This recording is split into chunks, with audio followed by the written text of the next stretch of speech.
Dance of the Dragons is a poetic name given to the savage struggle for the Iron Throne of Westeros, fought between two rival branches of House Targaryen during the years 129 to 131 AC. To characterise the dark, turbulent and bloody period as a dance is seemingly odd. The dying of the dragons would be altogether a more fitting name. Tradition, time and Grandmaster Munkin have burned the more poetic usage into the pages of history. There were two claimants to the Iron Throne upon the death of King Viserys Targaryen: his daughter, Rhaenyra, the only surviving child of his first marriage, and Aegon, his eldest son by his second wife. Amidst the chaos and carnage brought on by their rivalry, other would-be kings would soon make claims as well, for a fortnight or a moon's turn, only to fall as swiftly as they had arisen. The war was one between Rhaenyra and Aegon. The dance split the Seven Kingdoms in two, as lords, knights and small folk declared for one side or the other as they took up arms against one another. Even House Targaryen itself was divided, with the siblings and children of each of the claimants becoming embroiled in the fighting. Over the 2 years of the struggle, a terrible toll was taken on the great lords of Westeros, together with their bannermen, knights and small folk. Whilst the dynasty survived, the end of the fighting saw Targaryen power much diminished, and the world's last dragons vastly reduced in number. In a way, Westeros and the crown would never recover from the dance. It was a war unlike any other fought in the long history of the Seven Kingdoms. Though armies did march and met in savage battles, much of the fighting took place on water, and of course in the air, as dragon fought dragon, with tooth, claw and flame. It was a war marked by stealth, murder and betrayal, as well as one fought in the shadows and stairwells, council chambers and castle yards, with knives and lies and poison. There was no glory to be won in this conflict. Long simmering, the conflict burst into the open of the third moon of 129 AC, when the ailing, bedridden King Viserys Targaryen closed his eyes for a nap in the Red Keep of King's Landing and died without waking. His body was discovered by a serving man at the hour of the bat. The servant ran to inform Queen Alicent, whose apartments are on the floor below. Septon Eustace, writing on these events some years later, pointed out that the servant delivered his dire news directly to the Queen, and her alone, without raising the general alarm. Eustace does not believe this was wholly fortuitous. The king's death had been anticipated for some time, and Queen Alicent and her party, the Greens, had taken care to instruct all of Viserys' guards and servants in what to do when that day came. Alicent wanted to make the first move and crown her son before Rhaenyra could crown herself. Some also suggest a scenario whereby Queen Alicent hurried King Viserys on his way with a pinch of poison in his Hippocrates. But these suggestions come from parties close to Rhaenyra's camp and were not at King's Landing at the time. Queen Alicent went at once to the King's bedchamber, accompanied by Sir Criston Cole, the Lord Commander of the King's Guard.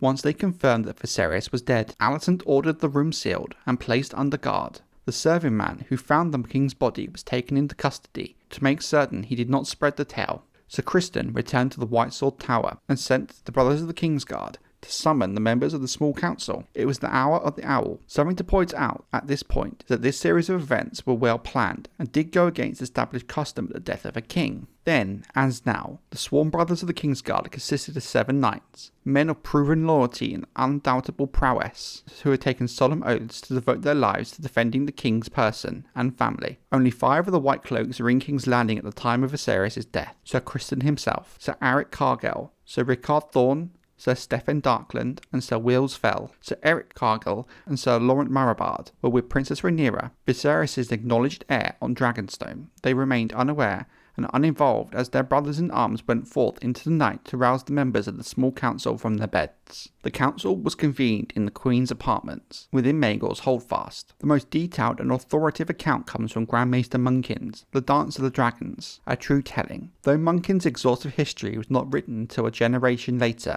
and drew on many different sorts of material, including Maester's chronicles, memoirs, Stuart's records and interviews with 147 surviving witnesses to the great events of the time. His account on the inner workings of the court rely upon the confessions of Grandmaster Orwell, as set down before his execution. Unlike Mushroom and Septon Eustace, whose versions derive from rumours, hearsay and family legend, the Grand Maester was present at the meeting and took part in the council's deliberations and discussions, though it must be recognised that at this time was most anxious to show himself in any favourable light, as to absolve himself of any blame for what might follow. Munkin's true telling therefore paints his predecessor in a perhaps too favourable of a light. Grandmaster Orwell opened the meeting by reviewing the customary tasks and procedures required at the death of a king. He said, Septon Eustace should be summoned to perform the last rites and pray for the king's soul. Then, a raven must be sent to Dragonstone at once to inform Princess Rhaenyra of her father's passing. Maybe perhaps Her Grace, the Queen, would care to write a message, so as to soften the sad tidings with words of comfort. The bells are always rung to announce the death of a king. Someone should see to that,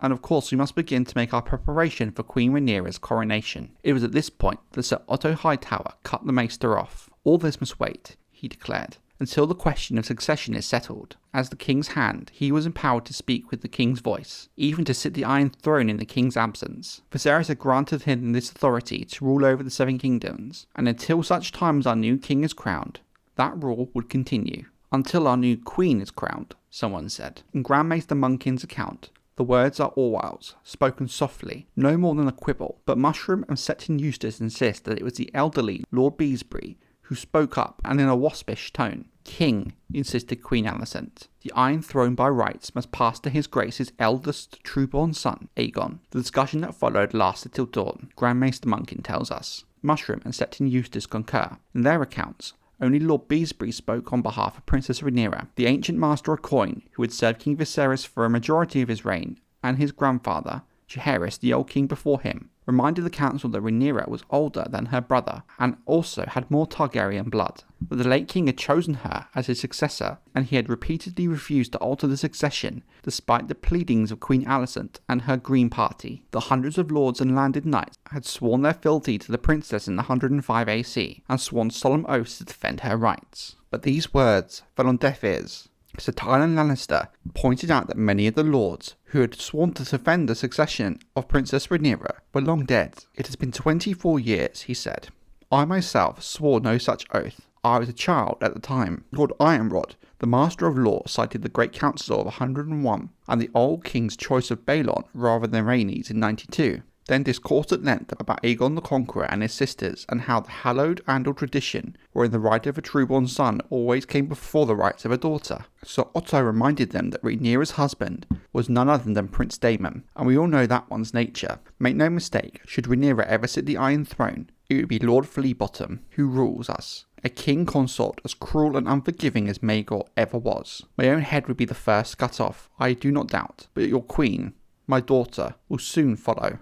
Queen Alicent echoed him. Nor will they spare my children, she declared. Aegon and his brothers are the king's true-born sons, and with a better claim to the throne than her brood of bastards. Daemon will find some pretext to put them all to death, even Helena and her little ones. One of her bastards put out Aemon's eye. Never forget that. He was a boy, yes, but the boy is the father to a man, and bastards are monstrous by nature. It was then Sir Criston Cole spoke up. Should the princess reign, he reminded them, Jaehaerys Velaryon would rule after her. Seven saved the realm if we seat a bastard on the Iron Throne. He spoke of Rhaenyra's wanton ways and the infamy of her husband. They will turn the Red Keep into a brothel. No man's daughter will be safe, nor any man's wife, even the boys.